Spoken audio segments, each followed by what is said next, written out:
अब तो भाई ये साल भी खत्म होने को आ गया, लेकिन हमारी बैटिंग प्रॉब्लम्स खत्म नहीं हो रही है। इंडिया वर्सेस ऑस्ट्रेलिया टेस्ट का डे 2 एमसीजी पे सब कुछ अच्छा चल रहा था, ठीक ठाक हो गया था, हमारी बैटिंग अच्छी चल रही थी, लेकिन फिर जायसवाल और कोहली एक साथ आउट हो जाते हैं। दोनों ने लिटरली अपनी विकेट्स थ्रो करी है, क्या जरूरत थी। जब लगता है हमारी टीम अच्छा खेल रही है, स्ट्रॉन्ग पोजीशन में आ गई है, अब होगा कमबैक, उसी समय हमारे बैटर्स कमबैक टू पवेलियन हो जाते हैं। 153 फॉर 2 कब 159 फॉर 5 हो गया पता ही नहीं चला। पहले सुबह ऑस्ट्रेलिया की बैटिंग देख के नींद खराब होती है और फिर दिन में अपनी बैटिंग देख के मूड खराब होता है। लिटरली तबीयत खराब हो रही है इस समय दिल्ली की सर्दी में, लेकिन फिर भी वीडियो बनाने आया हूं क्योंकि पता है भाई टीम की हालत और ज्यादा खराब हो रही है। एक रनआउट ने पूरा मैच का सिनेरियो चेंज करके रख दिया। यशस्वी जायसवाल भाई इतना बढ़िया खेल रहा था, एमसीजी पे सेंचुरी आने वाली थी, अपने आप को बर्थडे पे सेंचुरी गिफ्ट कर सकता था बंदा। 82 पे खेल रहा था, लेकिन फिर वही अननेसेसरी सिंगल निकालने के चक्कर में थ्रो कर दी विकेट। पहले सीरीज में इट्स कमिंग टू स्लो वाले एडिट्स बन रहे थे, अब वो रनिंग टू स्लो वाले बनेंगे। दूसरे एंड पे विराट कोहली खड़े थे और कॉल काइंड ऑफ यशस्वी जायसवाल की लग रही थी, तो मेरे हिसाब से गलती भी उसकी है, आई थिंक उसने एक्सेप्ट भी किया था ये। आई मीन दोनों के बीच में मिक्सअप हुआ, बॉल काफी पास गई थी और विराट ने तो यशस्वी की तरफ देखा भी नहीं था, लेकिन वो हाफ द पिच क्रॉस कर चुका था और वो विराट को देख सकता था, लेकिन तब तक ऑलरेडी बहुत लेट हो चुका था। पैट कमिंस ने बॉल थ्रो करी और रन आउट भी हो गया। बस वहीं से अपनी किस्मत खराब शुरू। भाई सही में जायसवाल फॉर्म में लग रहा था, 82 पे था, लग रहा था इस बार तो 100 पार क्या 150 200 आराम से बना देगा। बैटिंग विकेट चल रही है, सिक्सेस मार रहा था मिचेल मार्श को, और ये रन आउट के चक्कर में इरफान पठान और संजय मांजरेकर के बीच में लड़ाई हो गई। सोचो इतना ज्यादा अफेक्ट किया है हमें। रन आउट का बुरा लगा, लेकिन ये लड़ाई देख के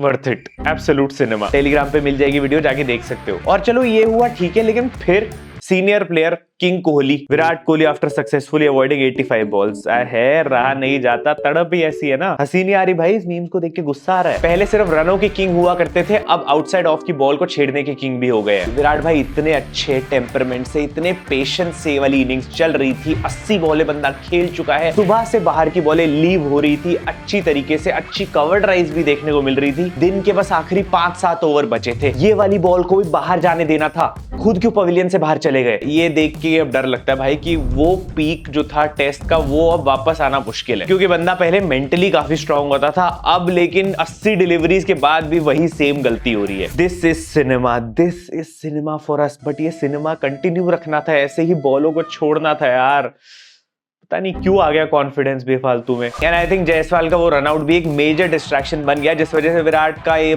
थोड़ा कंसंट्रेशन हिला और विकेट गई। स्क्वाड बोलेंट तो वैसे ही एमसीजी पे किसी को छोड़ता नहीं है, और टेस्ट भी छोड़ो, हम तो एक आध अच्छी इनिंग्स ही एक्सपेक्ट कर रहे हैं इस समय, ताकि फॉलो ऑन बच जाए। मैं कहता हूँ न्यू ईयर रेजोल्यूशन बना लो विराट भाई, नहीं छेड़नी आउटसाइड ऑफ की बॉल। मैं तो कह रहा हूँ आउटसाइड ऑफ कुछ भी दिख रहा हो नहीं छेड़ना। पहले आपने कंधा छेड़ दिया फर्स्ट इनिंग में और अब बॉल छेड़ दी, लेकिन जो कंधा छेड़ा वो तो highlight of the first innings था भाई, मजा ही आ गया। सैम कॉन्स्टेंस 19 साल का ऑस्ट्रेलिया का डेब्यूटेंट प्लेयर इतना अच्छा खेल रहा था, सोचो कि पहले ही दिन विराट कोहली उसको आके कंधे मार रहा है। मेरे को तो डर इस बात का था, जो पहले दिन विराट कोहली ने छेड़ा है, अगर अगले दिन अच्छी बैटिंग ना करके उसको इक्वेट किया ना, तो सारे ऑरा का अब रन तो उतने नहीं आए, 30s में ही आउट हुए, लेकिन बैटिंग थोड़ी अच्छी लग रही थी, तो शायद उतना बड़ा डैमेज नहीं हुआ जो पिछली इनिंग में कांड किया था उसका। लेकिन दिख रहा है भाई विराट कोहली गुस्सा है इस समय, ऑस्ट्रेलियन मीडिया से जो फालतू के आर्टिकल्स छाप रहे हैं इस चीज से रिलेटेड, एंड लोगों से भी गुस्सा है, खुद से भी गुस्सा है। तुम ये वीडियो देखा, आउट होने के बाद ड्रेसिंग रूम जाते हुए किसी ने छेड़ दिया और विराट वापस आ गया था लड़ने। आज तो कोई पिटने वाला था पक्का क्राउड में।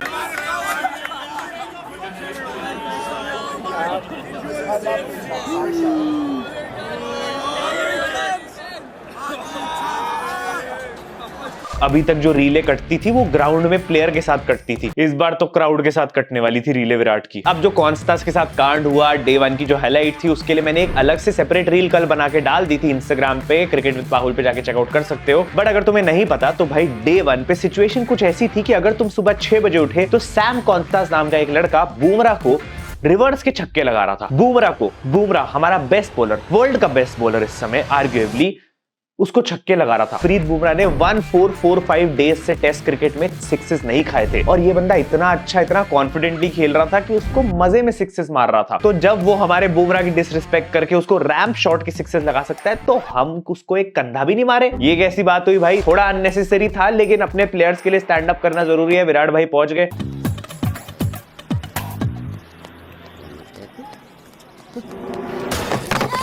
देखो बात सिंपल है, अगर मैं रात को 2 बजे सो रहा हूँ और 5 बजे उठ रहा हूँ इस मैच के लिए, तो मुझे थोड़ा बहुत एंटरटेनमेंट चाहिए। ऑस्ट्रेलियंस के लिए तो हो रहा था, उनको सिक्सेस देखने को मिल रहे थे, लेकिन हमारे लिए तो यही एंटरटेनमेंट था। यही सारे लफड़े और बकचोदी से तो टेस्ट क्रिकेट इंटरेस्टिंग बनता है और मुझ जैसे क्रिएटर्स को कंटेंट मिल जाता है, थंबनेल टाइटल मिल जाता है। मतलब बॉक्सिंग डे टेस्ट का असली मतलब सिर्फ विराट कोहली को पता था और शायद वो सबको समझाने वही आए थे। और हाँ, सबको ये दिख गया कि सैम कौन-सा उसको विराट ने कंधा मारा, ये नहीं दिखा जो उसकी केयर की बाद में।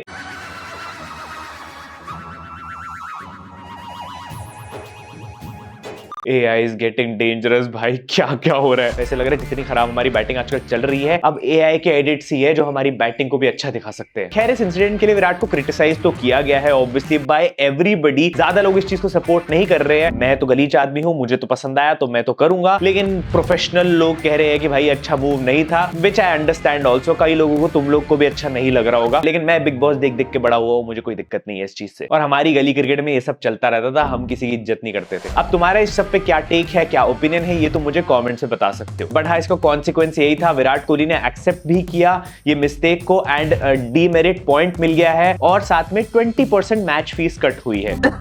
ये तो एक इंस्टाग्राम पोस्ट से आ जाएंगे। वैसे तो देखो फिजिकल मिसकंडक्ट है, लेकिन जो आईसीसी में बैठे हैं पनिशमेंट देने वाले, वो भी विराट को लेके थोड़े फिजिकल है, तो इसलिए पनिशमेंट ज्यादा नहीं मिली है। वरना लोगों को एक्सपेक्टेड था कि भाई मैच का बैन लग जाना चाहिए। आई सपोर्ट इस हरकत की वजह से नहीं, लेकिन ये जो बॉल को बार बार छेड़ा जा रहा है आउटसाइड ऑफ वाली, एक मैच का बैन तो लगना चाहिए। और भाई मैं पूरे लफड़े में ना किसी की भी एडवाइस सुन लूंगा, किसी का भी ओपिनियन सुन लूंगा, लेकिन रिकी पॉन्टिंग का ओपिनियन सेंस नहीं बनाता। वो बंदा जो ये सब कर करके आगे बढ़ा है क्रिकेट में, वो तो ना ही बोले। मतलब बेचारा वो कुछ बोलता भी उससे पहले ही वो भज्जी वाला वीडियो लोगों ने ऑलरेडी वायरल करना शुरू कर दिया था, तो कोई पॉइंट था ही नहीं उसके बोलने का। बट सीरियसली भाई 2 दिन से बैक टू बैक हमें ट्रॉमा ही मिल रहा है यार। सुबह उठ के, कल उठा तो देखा कॉन्स्टेंस बुमराह की पिटाई कर रहा था, आज उठा तो देखा स्टीवन स्मिथ डीएसपी की पिटाई कर रहा था। Waking up early to see Cummins and Smith add 100+ runs on scored board, what feels like यार। रियल भाई, रियल।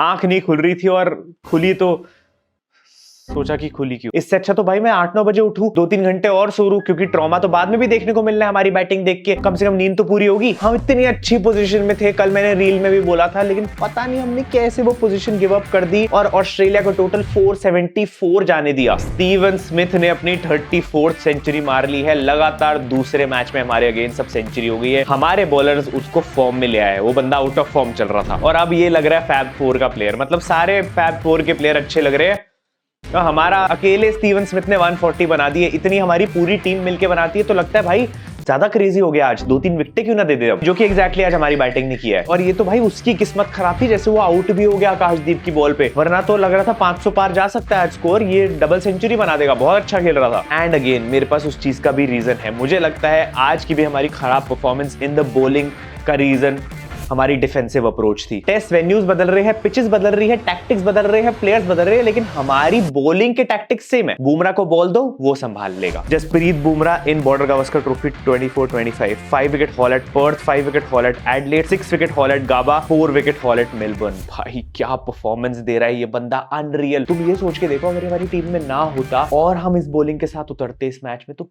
सीरीज में तो क्या होता।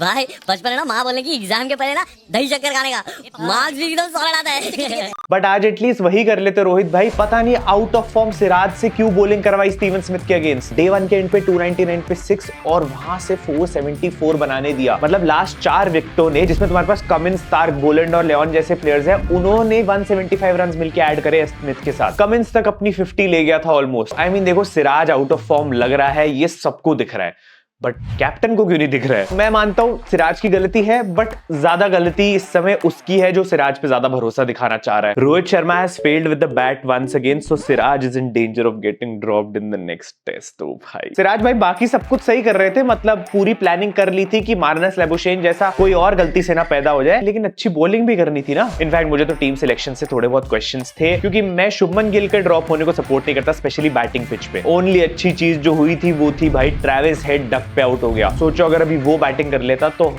खत्म थे हम 2 दिन। लग रहा है क्रिसमस के दिन सबने यस्सु से एक ही विश मांगी थी कि भाई ट्रेविस हेड ना चल पाए और कोई भी चल जाए, और लिटरली सब चल गए ट्रेविस हेड को छोड़ के ऑस्ट्रेलिया की बैटिंग से। But the problem still remains. Number of wickets of Bumrah in this test series 25, number of runs of Rohit Sharma in this test series 22। I mean obviously Rohit भाई को ड्रॉप करना मुश्किल है बिकॉज कैप्टन है, बट सबसे ज्यादा आउट ऑफ फॉर्म इस समय वही है। शुभमन गिल ड्रॉप सेंस नहीं बनता था। आई नो टैक्टिकल चेंज था क्योंकि एक स्पिनर ज्यादा जरूरी था, लेकिन फिर भी इस वजह से केएल राहुल की भी बैटिंग पोजीशन चेंज हो गई। एक्चुअली चेंज तो नहीं हुई, आया तो वो इस मैच में भी ओपनिंग करने ही था, बट नंबर 3 पे आ गया वो। अब तुम मेरे पीछे पड़ोगे भाई, तो रोहित को ट्रोल कर रहा है। ट्रोल नहीं कर रहा भाई, लेकिन क्रिटिसाइज तो करना पड़ेगा ना जब एक बंदा अच्छा खेल ही नहीं रहा है, लग ही नहीं रहा भाई। जिस शॉट पे आज रोहित शर्मा आउट हुआ है, खराब, वाहियात। In SENA test as captain Rohit 10 innings 15.5 की average. This is the lowest average by any Indian captain in last 75 years. भाई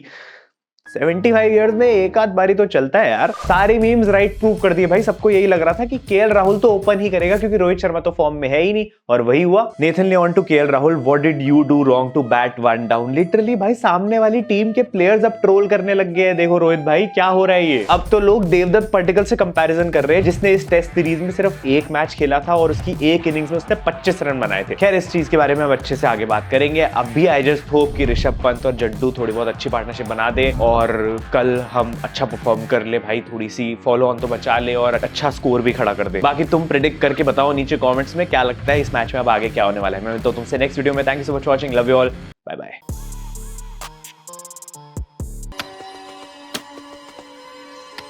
Hey, that little boy is playing 3 games at once. Checkmate. Checkmate. Checkmate. Dang.